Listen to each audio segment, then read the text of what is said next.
Exercise 2 आपण सुरू करताना पहिल्यांदा त्याची थिअरी आपण थोडीशी 2 मिनिटे एक्सप्लेन करूया. इन्व्हर्टिबल मॅट्रिक्स. इन्व्हर्टिबल मॅट्रिक्स म्हणजे काय की if A is invertible matrix if determinant A is not equal to 0. ज्या मॅट्रिक्सचा डिटर्मिनंट A 0 नसतो अशा मॅट्रिक्सला आपण इन्व्हर्टिबल मॅट्रिक्स असं म्हणतो. आता फॉर एक्झाम्पल हा मॅट्रिक्स घेऊया आपण A is equal to cos theta sin theta minus sin theta cos theta. ह्याचा डिटर्मिनंट किती होती बघा. ह्याचा जर डिटर्मिनंट जर 0 आला तर it is not invertible matrix आणि डिटर्मिनंट 0 सुद्धा कुठलाही नंबर जर आला तर तो इन्व्हर्टिबल असू शकतो. आता सोल्युशन हे एक्झाम्पल आपण सोडवून घेऊया. डिटर्मिनंट A न सोडवून घेऊया. Then cos theta sin theta minus sin theta cos theta cross distance करा. cos square theta minus sin theta sin square theta पण हे मायनस sin square theta.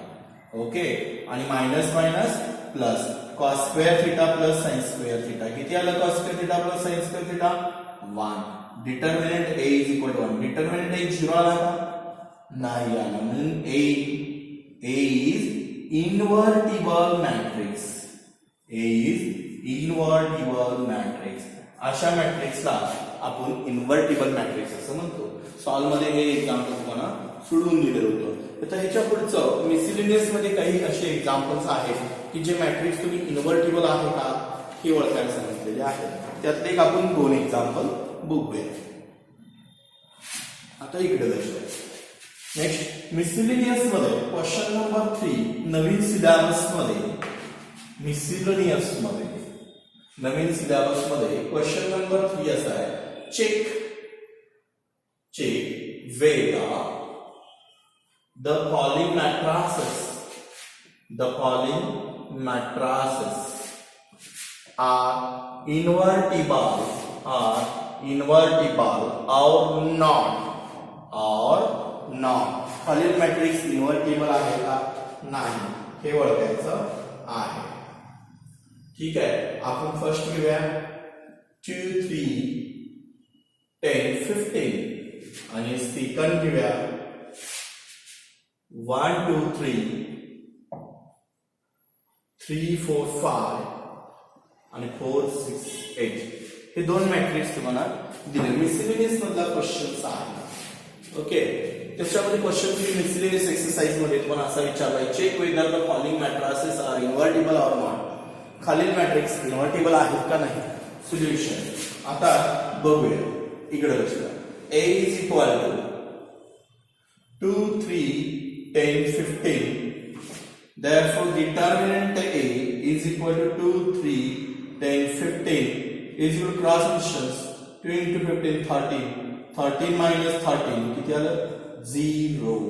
म्हणजे A is not equal to 0 by A is equal to 0. A is not invertible. A is not invertible matrix. समजलं. ज्याचा determinant 0 येतो तो इन्व्हर्टिबल नसतो. इन्व्हर्टिबल म्हणजे इन्व्हर्सला exist होत नाही. ओके. Not invertible. आणि ज्याचा determinant is not equal to 0 असतो तो इन्व्हर्टिबल. आता हा चेक करूया इन्व्हर्टिबल आहे का नाही. ठीक आहे. दुसरा मॅट्रिक्स बघूया काय. इकडे मॅट्रिक्स नंबर 2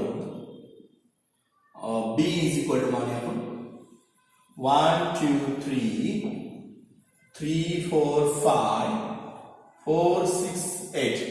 आता 3 ह्याचा डिटर्मिनंट आपण कसा सॉल्व्ह करतो तुम्हाला माहिती आहे.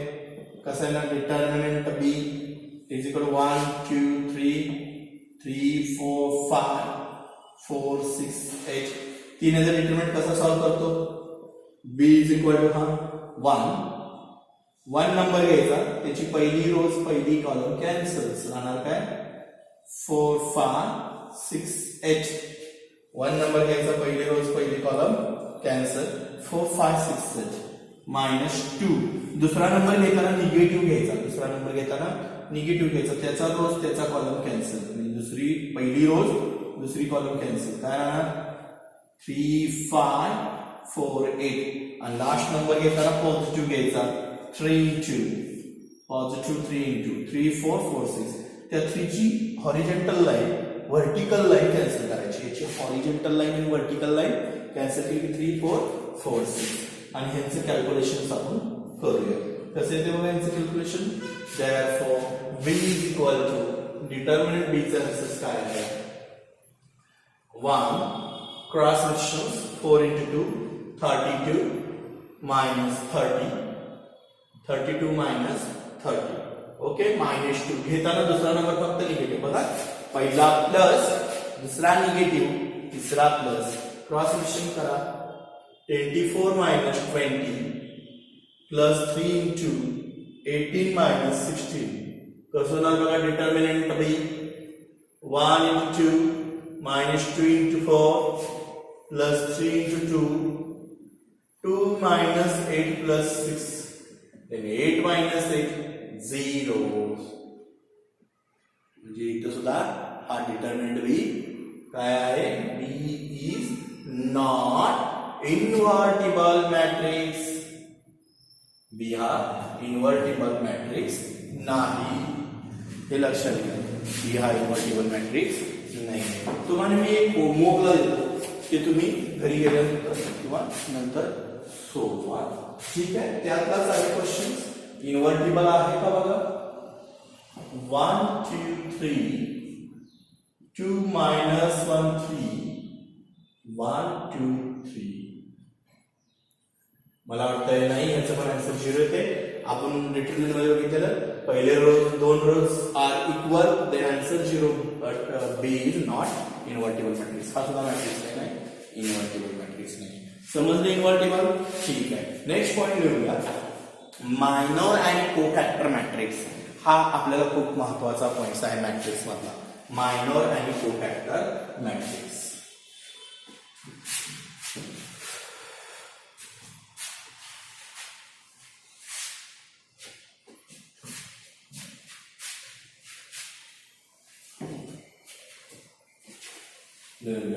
Minor and cofactor matrix. Minor and cofactor. Okay, minor and cofactor of matrix.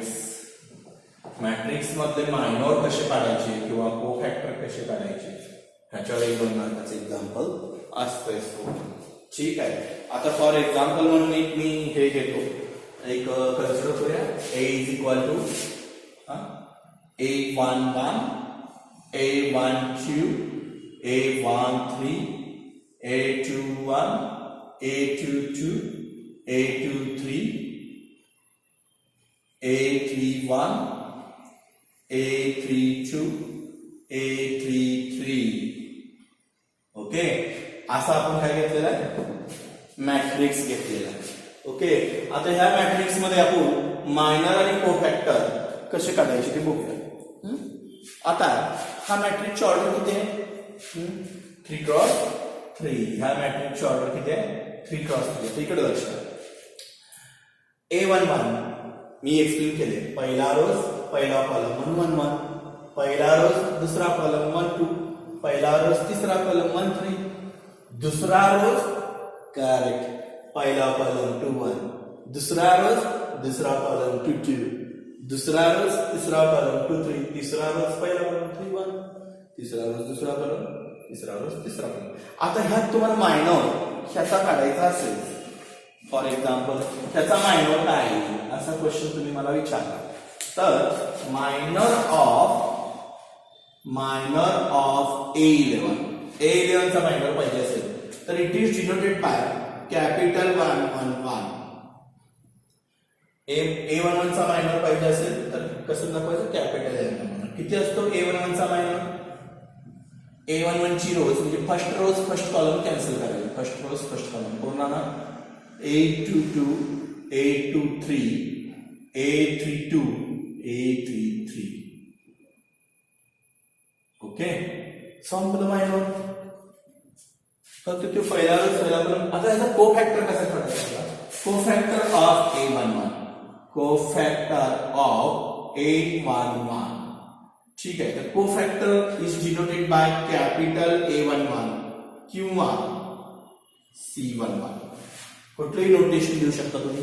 Capital C11 means cofactor, capital A11 means ना कोफॅक्टर.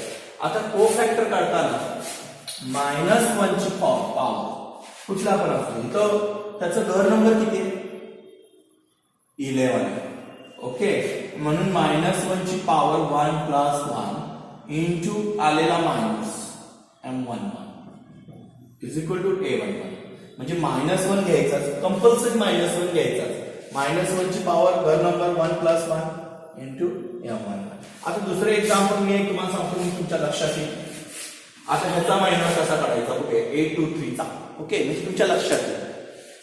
Minor of 823 is denoted by capital M23. Okay, आणि त्याचा दुसरा रोज आणि तिसरा कॉलम कॅन्सल करायचा. दुसरा रोज तिसरा कॉलम. मग काय राहणार एलिमेंट सांगा? दुसरा रोज तिसरा column A11 A12 A31 A22 A11 A12 A31 A32. Okay, दुसरा रोज तिसरा कॉलम मायनर. मग याचा कोफॅक्टर कसा दाखवणार? C23 of 823. कोफॅक्टर कशाने पण तुम्ही डिनोटेट करू शकता. Okay, cofactor of 823. इकडे लक्ष द्या, -1 कंपल्सरी. इथं सुद्धा -1 कंपल्सरी घेतलेला आहे. तसं इथं सुद्धा कोफॅक्टर घेताना -1 कंपल्सरी. इथं घर नंबर किती येतो? 11 1 + 1. इथं घर नंबर किती आहे? 23. म्हणजे पॉवर किती आहे ना? 2 + 3 इंटू आलेला मायनर M23.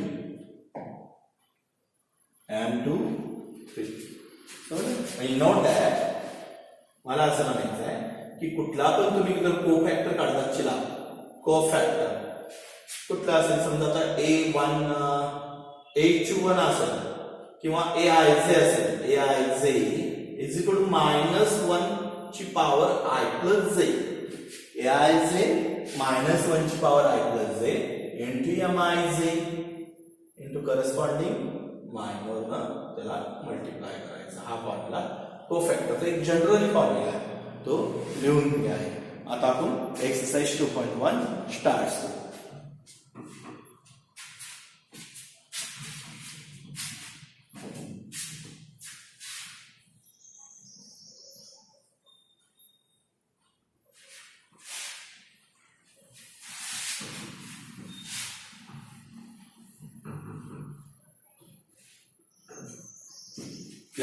Exercise 2.2. काय आहे एक्सरसाइज 2.2? इकडे बघा, exercise 2.2.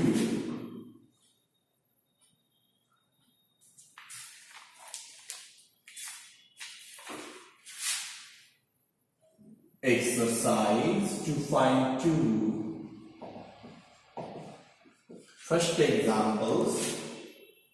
First example, question first.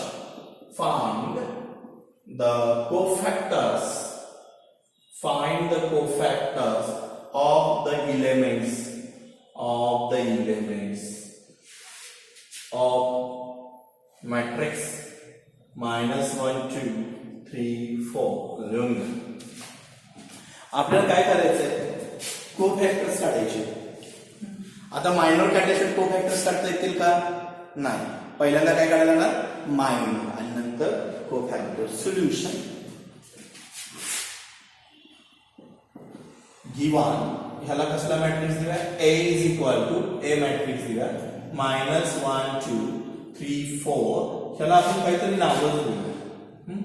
A11 पहिला रोज काढला, ह्याला काय नाव असणार? A12. इथं काय असणार? दुसरा रोज पहिला कॉलम 21, दुसरा रोज दुसरा कॉलम 22. ओके, आता 4 जणांचे कोफॅक्टर काढायचे.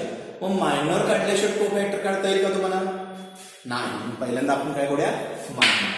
ठीक आहे, मायनर काढ. Minor of A11 is equal to capital M11. Minor of A11 ह्याचा मायनर काढायचा आहे is equal to capital M11 is equal to पहिला रोज पहिला कॉलम कॅन्सल करायचा, काय राहणार 4. इथं डायरेक्ट रँडम मिळतो कारण हा मॅट्रिक्स छोटा आहे, टू क्रॉस टूचा त्या मायनर डायरेक्ट मिळतो. मग को फॅक्टर कसा काढतो सांगा. Cofactor is denoted by capital A11 okay is equal to cofactor of small a11 चा कॅपिटल काय फॉर्म्युला पहिल्यांदा -1 कंपल्सरी. ओके घर नंबर किती आहे 11. घर नंबर किती आहे 11 आहे. 11 आहे म्हणजे पॉवर किती येणार 1 + 1 इंटू समथिंग मायनर म्हणजे त्याचा मायनर जो काय असेल तो म्हणजे किती येणार सांगा -1 ची 2 इंटू 4 -1 चा square 1 1 into 4 is equal to 4 A11 is equal to 4 म्हणजे तुमचा को फॅक्टर पहिला किती झाला 4. अतिशय सोपं आहे. को फॅक्टर ऑफ A11 -1 ची पॉवर यायची घर नंबर 1 1 आहे 1 + 1 इंटू आलेला मायनस करस्पॉन्डिंग 4 -1 चा स्क्वेअर 4 निगेटिव्हचा स्क्वेअर हा पॉझिटिव्ह असतो त्यामुळे 4 आन्सर येते. समजलं. नेक्स्ट मायनर घेऊया M12 हा कुणाचा मायनर असणार आहे M12 हा मला वाटतं मायनर ऑफ A12 चा असणार आहे. मायनर ऑफ A12 काय येणार बघा A12 म्हणजे हे घर ह्याचा मायनर कसं करणार पहिला रोज दुसरा कॉलम कॅन्सल पहिला रोज दुसरा कॉलम आन्सर किती येणार 3. मग ह्याचा को फॅक्टर कसा करणार A12 हा is equal to cofactor of A12 is equal to -1 ची पॉवर किती येणार घर नंबर किती आहे 12 1 + 2 into corresponding minor M12 then -1 ची 3 इंटू M12 किती आहे 3 -1 चा cube -1 into 3 is equal to -3 ही व्हॅल्यू A12 ची येणार आन्सर्स किती येणार याचा -3. ठीक आहे. अजून पुढचे कुठले को फॅक्टर काढायचे दोन हे दोन को फॅक्टर तुम्हाला काढायचे. ओके हे दोन तुम्हाला मग पहिल्यांदा कोण काढूया आपण minor of A21 is denoted by capital M21. Minor of M21 is denoted by capital of A21. Q1 म्हणजे हा दुसरा रोज पहिला कॉलम कॅन्सल दुसरा रोज पहिला कॉलम दुसरा रोज पहिला कॉलम कॅन्सल आणि किती देणार 2. मग A21 किती येणार cofactor of A21 is equal to -1 ची पॉवर 2 + 1 -1 ची पॉवर 2 + 1 इंटू M21 2 1 आहे ना 2 + 1 देन -1 ची थर्ड इंटू M21 किती आलं M21 2 -1 चा क्यूब -1 देन -2 आलं A21 हा झाला थर्ड को फॅक्टर. आता फोर्थ को फॅक्टर काढूया. फोर्थ को फॅक्टर कसा करणार therefore M22 is equal to cofactor of A22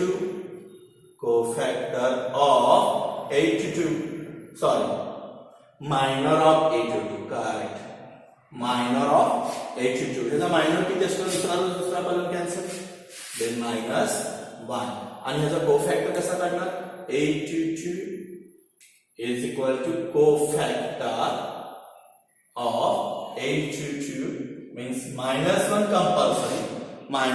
compulsory 2 आणि 2 इथे वर ऍडिशन होणार 2 + 2 घर नंबर जो आहे त्याची वर ऍडिशन इनटू करस्पॉन्डिंग मायनर किती M22 ची व्हॅल्यू किती आली -1 ची चौथी M22 ची व्हॅल्यू -1 -1 ची चौथी पॉवर पॉझिटिव्ह 1 का निगेटिव्ह 1 -1 ची चौथी power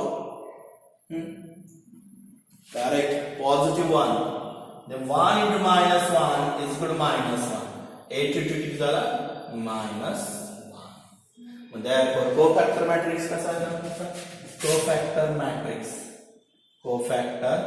matrix A is equal to cofactor of A is equal to cofactor matrix A is equal to कसं असणार सांगा A11 A12 A22 A11 A12 A21 A22 म्हणजेच काय आलेले आन्सर्स द्यायचे 4 -3 -2 आणि 1 then 4 -3 -2 आणि -1 हे तुमचा आन्सर. समजलं कोफॅक्टर कसा काढायचा? मायनर काढल्यास की तुम्हाला कोफॅक्टर येतो. आता 2 मिनिट इकडे लक्ष द्या. हे मायनर आणि कोफॅक्टरचं आपण नोटेशन दिलेलं आहे. 4 - 3 -2 1. ठीक आहे.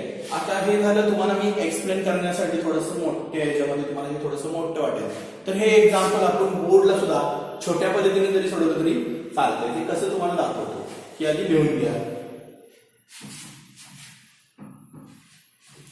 ठीक आहे. आता हेच आपल्याकडे जर वेळ नसेल तर बोर्डला सुद्धा ही सिस्टीम वापरली जाते की कमीत कमी ह्याच्यामध्ये एक्झाम्पल कसं सोडवायचं तर कसं बघा. इकडे लक्ष द्या. ओके. हा. आता इथं M11 इथे लिहायची गरज नाही. मायनर ऑफ A11 तुम्ही डायरेक्टली ना M11 चा मायनर किती आला? पहिला कलम कॅन्सल केला 4. आता इथं घरांची बेरीज बघायची 1 आणि 1. -1 ची 1 + 1 किती येणार? -1 ची 2 म्हणजे पॉझिटिव्ह घरांची बेरीज इव्हन आहे कसं नाही? 1 + 1 2 इव्हन येते. इव्हन असेल तर आन्सर मध्ये चेंज करायचा नाही. संपलं. तसं M12 पण तुम्ही सोडवू शकता. नाव M12 जे आहे M12 किती येणार बघा? M12 मायनर ह्याचा मायनर किती येणार? फर्स्ट कॉलम कॅन्सल 3 आणि ह्याचा कोफॅक्टर कसा काढणार? A12 इकडे लक्ष द्या. 1 आणि 2 बेरीज किती ते 1 आणि 2 3 ऑड येतो. इव्हन येत नाही. ऑड आली फक्त दिलेल्या मायनरचा आन्सर निगेटिव्ह करायचा. म्हणजे मायनर जो आला त्याला काय करायचं इव्हन. आता नेक्स्ट पॉइंट्स M21 किती येणार? M21 बघा. दुसरा रोज पहिला कॉलम कॅन्सल. हा काय ना डायरेक्ट सांगा. M21 2 मग ह्याचा कोफॅक्टर कसा काढणार? A21 2 + 1 किती? 3 म्हणजे ऑड येणार. 2 + 1 3 येते ना. 3 म्हणजे ऑड नंबर असेल तर याचं फक्त साइन बदलायचं -2. संपलं. इव्हन नंबर असेल तर साइन बदलायचं नाही. इव्हन नंबरला साइन बदलायचं नाही. यांची घरांची बेरीज जर ऑड येत असेल तर साइन बदला. घरांची सम जर इव्हन येत असेल तर साइन बदलायचं नाही. तर लास्ट M22 किती येणार? पहिला रोज आधी मायनर सांगा. मायनर -1 आणि A22 कोफॅक्टर कसं काढणार? 2 + 2 4 कसला नंबर आहे? इव्हन. त्यामुळे आन्सर मध्ये डज नॉट चेंज. -1 चं -1 आन्सर होते. हेच आन्सर येते. त्यामुळे कोफॅक्टर matrix A11 A12 A13 A21 A22 4 -2 -1 हे सुद्धा बोर्डला लिहिलं तरी चालतंय. म्हणजे मागाची डिटेलमध्ये ही सुद्धा बोर्डला अशी मान्यता आहे. आता हे जर तुम्ही सीईटीला संपवायचं असेल तर एक्झाम्पल तुमच्याकडे वेळ फार कमी असतो. आणि सीईटी साठी तुम्हाला हे एक्झाम्पल साधारण कुठलंही मॅथ्स एक्झाम्पल सीईटी मध्ये आपल्याला 1.5 मिनिटं दिलेले असतात. त्याच्या आतमध्ये कव्हर करायचं असतं. आता हे एक्झाम्पलला एक शॉर्टकट सांगतो. कोफॅक्टर मॅट्रिक्स कसा डायरेक्ट काढायचा तेवढा लिहून घ्या. तर हा शॉर्टकट तुमच्या लक्षात आलं की तुम्ही हे एक्झाम्पल फक्त 10 सेकंदात सोडवणार. सीईटीला किती सेकंदात सोडवणार? 10 सेकंदात. शॉर्टकट असा आहे. इकडे बघा. शॉर्टकट असा आहे ह्या एक्झाम्पलला. शॉर्टकट